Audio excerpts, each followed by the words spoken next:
তা আমাদের বলে দিছে আমরা আমানতদারিতা সর্বোচ্চ হেফাজত করার চেষ্টা করব এবং সবাই মিলে আমরা ঐক্যবদ্ধভাবে সেই কমিটমেন্ট রক্ষা করার জন্যই চেষ্টা করি। এবং সব বিশ্ববিদ্যালয়গুলোতে ইনশাআল্লাহ আমাদের উপরে শিক্ষার্থীরা যখনই আস্থা রেখেছে আমরা মর্যাদা দিয়েছি। মিডিয়া ট্রায়ালের মাধ্যমে আমাদেরকে মনস্টার বানানো হয়েছে, আমাদেরকে বলা হয় তোমরা রক কাটো। আমরা আসলে বিনিময়ে তাদেরকে বলি না তুমিও রক কাটো, আমাদের বলে তোমরা গুপ্ত, আমরা বলি না তোমরাও গুপ্ত। আমাদের বলে তোমরা সন্ত্রাসী, আমরা জবাবে আসলে বলতে পছন্দ করি না যে তুমিও সন্ত্রাসী। আমাদেরকে বলে তুমি রাষ্ট্রবিরোধী, তুমি রাজাকার, আমরা বলি না তুমিও রাজাকার। আমাদের বলে তুমি আলবদর, আমি বলছি আলবদর, আমরা আলবদর, তুমিও আলবদর, এটা আমাদের বলতে পছন্দ করি না। আমরা বলি আমারে ঘর ভাঙিয়াছে যে বা আমি বাঁধি তার ঘর, আপন করিতে খুঁজিয়া বেড়াই যে মোরে করেছে পর, যে মোরে করেছে পথের বিভাগী, পথে পথে আমি ফিরি তার লাগি। যে আমাকে দেউলিয়া করে দিতে চাইবে আমি তাকে বুকে টেনে নিব, যে আমাকে সন্ত্রাসী বলবে আমি তাকে বলবো তুমি আমার বন্ধু। আমার বন্ধু প্রতিম সংগঠনের সাথে যখন টকশোতে যাই অনেক কথা হয়, একটা সময় বিভিন্ন বিষয়গুলো বলে, আমরা শুধু হাসি। এবং একটা সময় বলি ভাই আপনাকে আমি খুব পছন্দ করি, আপনি তো আমার বড় ভাই, আমাকে পরামর্শ দিবেন আর আমাদের ভুল থাকলে এগুলো বলে দেবেন। আমাদের সাথে তাদের সাথে ব্যক্তিগত কোনো সম্পর্কের ঘাটতি নাই। প্রবলেমটা হইলো তারা চায় তাদের রাজনীতি এইটার জন্য যদি কর্মসূচি না থাকে তাহলে এগুলো যদি মাথায় না চিন্তা করতে পারেন, আমাদের তো অনেক কর্মসূচি আছে, হাজার হাজার কর্মসূচি করেও পারি না এত সীমাবদ্ধতার কারণে। আমরা কিছু কিছু আপনাদেরকে প্রোভাইড করি, আপনারাও করেন, ভালো কাজে আমরা প্রতিযোগিতা করি।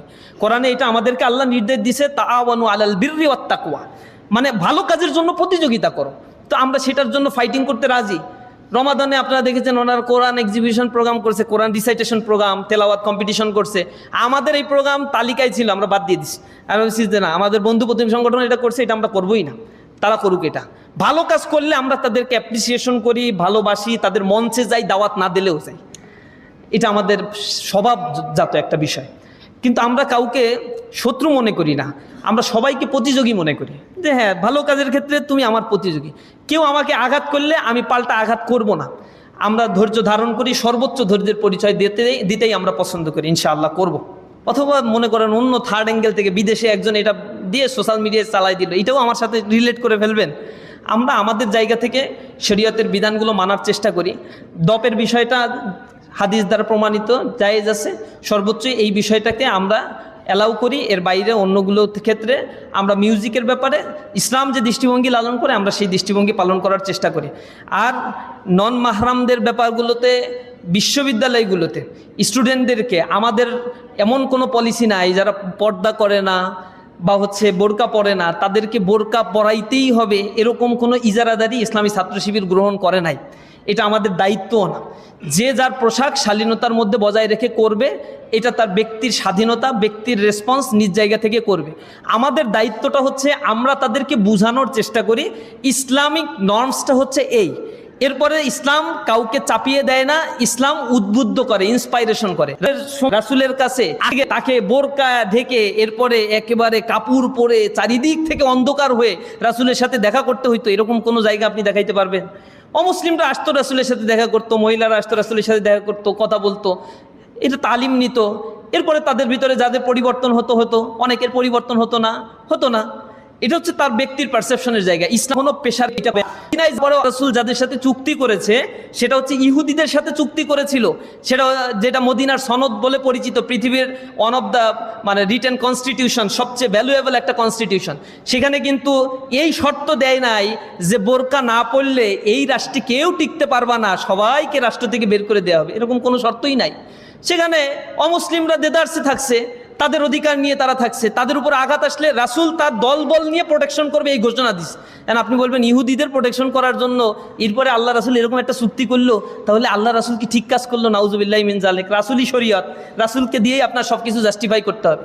মক্কার জিন্দেগিতে যারা পর্দা করতো না তাদের জন্য ইসলাম নাজিল হওয়ার পরে, কোরআন নাজিল হয়েছে, এরপরে তার তো নিকট আত্মীয়দের ভিতরে অনেকে, আচ্ছা আবু জেহেল, আবু লাহাব, উতবা, শাইবা, এখানে আবু লাহাব তার স্ত্রী, এগুলো রাসূলের সাথে সম্পর্কিত না, আত্মীয় স্বজন না, পাড়া প্রতিবেশী না?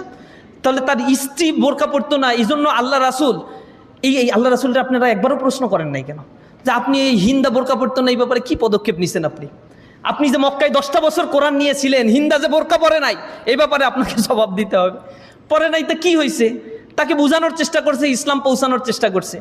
এই জন্য ইসলাম কখনোই রিজিট না। ইসলামকে সুকৌশলে এমন ন্যারেটিভ দাঁড় করানো হয়েছে, যদি ইসলাম ক্ষমতায় যায় তাহলে বোরকা ছাড়া বের হইতে পারবা না, মেয়েরা স্কুল কলেজে যেতে পারবা না, লেখাপড়া করতে পারবা না।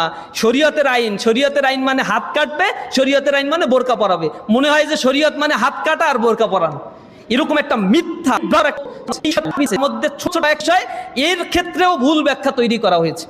শরীয়তের বিধান হচ্ছে ওজনে কম দিতে পারবা না, আমাদের উপরে চালানো হয় নাই। একটা ইউনিয়নের অফিসও আমাদের খুলতে দেয় নাই।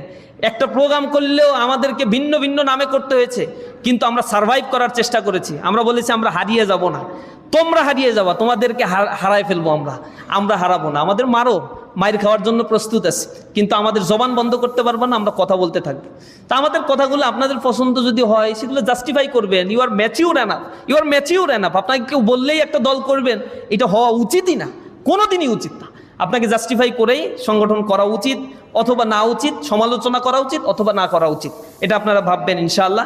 ইসলামী দলগুলোর মধ্যে এই যে ডিফারেন্সগুলো, এগুলো সৌন্দর্য ইসলামের, এগুলো থাকবেই।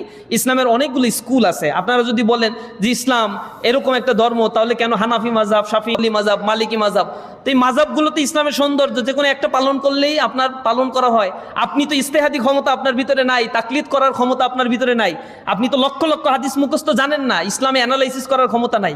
ফরজের ব্যাপারে ইউনিক, কোরআন থেকে সাব্যস্ত, কিন্তু নফলের ব্যাপারগুলোতে ইজতিহাদ করে এক এক ধরনের চিন্তা চেতনা করা যাবে, তবে সেটা অবশ্যই সেই মাপের মানুষ আপনাকে হইতে হবে। তো এক একটা দল এক এক ধরনের মানহাজ বা পদ্ধতি নিয়ে কাজ করে, সবারই উদ্দেশ্য হচ্ছে ইসলাম প্রতিষ্ঠা করা। আল্লাহ এক, এর ব্যাপারে কোনো সমস্যা নাই। নামাজ পাঁচ ওয়াক্ত কোনো সমস্যা নাই, জাকাত দিতে হবে কোনো সমস্যা নাই। ইসলামের ফান্ডামেন্টাল বিষয় নিয়ে কোনো দল কোনো বিভক্তির মধ্যে নাই। বিভক্তিটা হচ্ছে কোন ওয়েতে তারা আসলে এই রাষ্ট্রে ইসলামকে এক্সিকিউশন করবে। এক একজনের এক এক ওয়ে থাকতে পারে, তা না হলে তো সবই তো ঢাকা ইউনিভার্সিটি হয়ে যেত। নোয়াখালী বিজ্ঞান প্রযুক্তির দরকার ছিল, তো নোয়াখালী বিজ্ঞান প্রযুক্তি কেন? এত সাবজেক্ট কেন দরকার ভাই? বাংলাদেশ তো একটা সাবজেক্ট হইলেই তো হয়। এই প্রশ্ন তো করেন না। এগুলো ভার্সাটাইলিটি, এগুলো সৌন্দর্য।